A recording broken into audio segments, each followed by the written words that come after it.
വീട് വെക്കുന്ന ആൾക്കാർക്ക് എപ്പോഴും റൂഫ് എന്ത് ചെയ്യണമെന്ന് സംശയമാണ്. വീട് പഴയതുള്ള ആൾക്കാർ, അതുപോലെ തന്നെ പുതിയതായിട്ട് റിനോവേറ്റ് ചെയ്യുന്ന ആൾക്കാർക്കൊക്കെ എന്താണ് റൂഫിങ്, ഏതാണ് ചെയ്യേണ്ടതെന്നൊക്കെ എപ്പോഴും സംശയമാണ്. അപ്പോൾ ഞാൻ ഷിംഗിൾസിനെ കുറിച്ച് കാലങ്ങളായിട്ട് പറഞ്ഞുകൊണ്ടിരിക്കുകയാണ്. ഷിംഗിൾസ് നല്ല ഡ്യൂറബിലിറ്റി ഉള്ള മെറ്റീരിയലാണ്.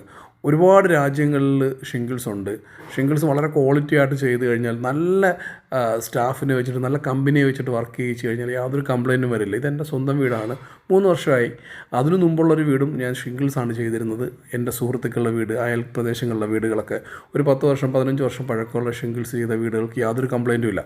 കാരണം ഷിംഗിൾസ് അല്പം നമ്മുടെ കാലാവസ്ഥയുടെ മാറ്റം കാരണം അല്പം കറുപ്പ് കാര്യങ്ങളൊക്കെ വന്നാലും നമുക്ക് വാഷ് ചെയ്യാൻ പറ്റും. കൂടാതെ ഇതിന് 100% ലീക്ക്, ഒരു കംപ്ലയിൻറ്റിലും ലീക്ക് വരില്ല, ഇളകിപ്പോകില്ല എന്നുള്ളത് കൃത്യമാണ്. അത് നല്ല സാധനം ഉപയോഗിച്ച്, നല്ല കമ്പനി ഉപയോഗിച്ച്, നല്ല മാർക്കറ്റിംഗ് നിൽക്കുന്ന ഏറ്റവും നല്ല മെറ്റീരിയൽ ഉപയോഗിച്ച് ചെയ്യുക എന്നുള്ളതാണ്. അപ്പോൾ അങ്ങനെ വരികയാണെങ്കിൽ നിങ്ങൾക്ക് ഷിംഗിൾസാണ് ഏറ്റവും better choice. Stone quoted, nano ceramic ഇതൊക്കെ വളരെ വെയിറ്റ് കൂടിയ മെറ്റീരിയലാണ്. അത് ഡ്യൂറബിലിറ്റി ഇല്ലാത്ത മെറ്റീരിയലാണ്. ഷിംഗിൾസ് ഉപയോഗിക്കൂ, ഒരു സംശയവും വേണ്ട. 100% ഗ്യാരണ്ടിയോട് ചെയ്തു തരാൻ സാധിക്കും. സ്ക്രീനിൽ കാണുന്ന നമ്പറിൽ വിളിച്ചാൽ മതി. ഇതൊരു ബിസിനസ്സിന് വേണ്ടി മാത്രം പറയുന്നതല്ല, എൻ്റെ എക്സ്പീരിയൻസ് കൊണ്ട്, എൻ്റെ അറിവ് കൊണ്ട് ഞാൻ നിങ്ങൾക്ക് മുന്നിൽ പറയുന്നതാണ്. ഇത് നിങ്ങൾക്ക് നേരിട്ട് കാണണമെങ്കിൽ ഒരു 10 വർഷം ഉള്ള വർക്കുകളൊക്കെ നമുക്ക് കാണിച്ചു തരാൻ സാധിക്കും.